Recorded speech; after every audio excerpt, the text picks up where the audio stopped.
அனைத்து ஊடக நண்பர்களுக்கும் பத்திரிகை நண்பர்களுக்கும் காலை வணக்கம். இன்றைய தினம் மத்திய அமைச்சர் மதிப்புக்கும் மரியாதைக்கும் உரிய பியூஷ் கோயல் அவர்கள் எங்கள் இல்லத்திற்கு வருகின்றது எங்களுக்கெல்லாம் மிக்க மகிழ்ச்சி தருகின்றது.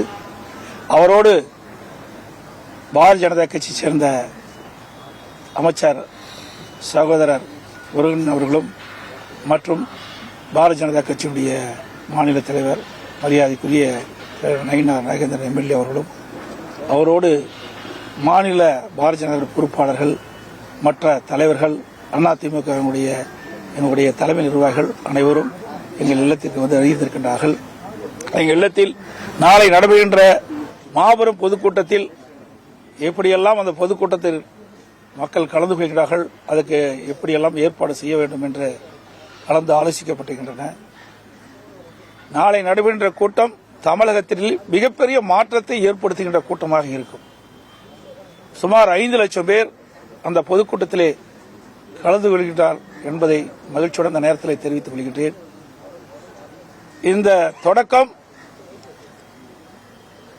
எங்களுடைய கூட்டணியுடைய வெற்றிக்கு அச்சாணியாக அமையும். இன்றைக்கு தமிழகத்தில் சட்ட ஒழுங்கு அடியோடு சீர்கெட்டு விட்டது.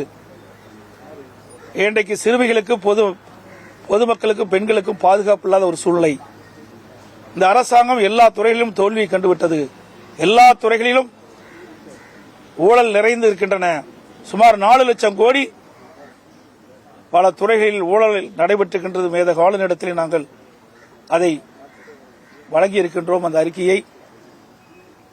அது மட்டுமல்ல, எங்களுடைய கூட்டணி வலிமையான கூட்டணி. மாண்புமிகு பாரத பிரதமர் அவர்கள்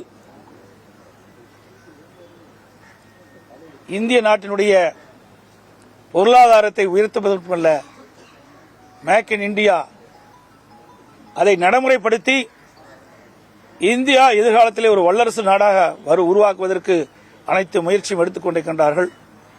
இன்றைக்கு அனைத்து இந்திய அண்ணா திராவிட முன்னேற்ற கழகம் என்டிஏ கூட்டணி மிகப்பெரிய வெற்றி பெறும். மத்தியிலே பாரத பிரதமர் மோடி அவர்கள் தலைமையிலே ஆட்சி, தமிழகத்திலே அதிமுக ஆட்சி நிலவும். அப்பொழுது தமிழகம் மிகப்பெரிய ஏற்றத்தை பெறும், மிகப்பெரிய வளர்ச்சி பெறும். இதுநாள் வரை இல்லாத ஒரு வளர்ச்சியை இந்த தேர்தல் மூலமாக வெற்றி பெற்று மக்களுக்கு வழங்கும் என்பதை இந்த நேரத்தில் தெரிவித்துக் கொள்கின்றேன். பாஜகவுக்கு எத்தனை இடங்கள் என்று முடிவு பண்ணியிருக்கிறார்?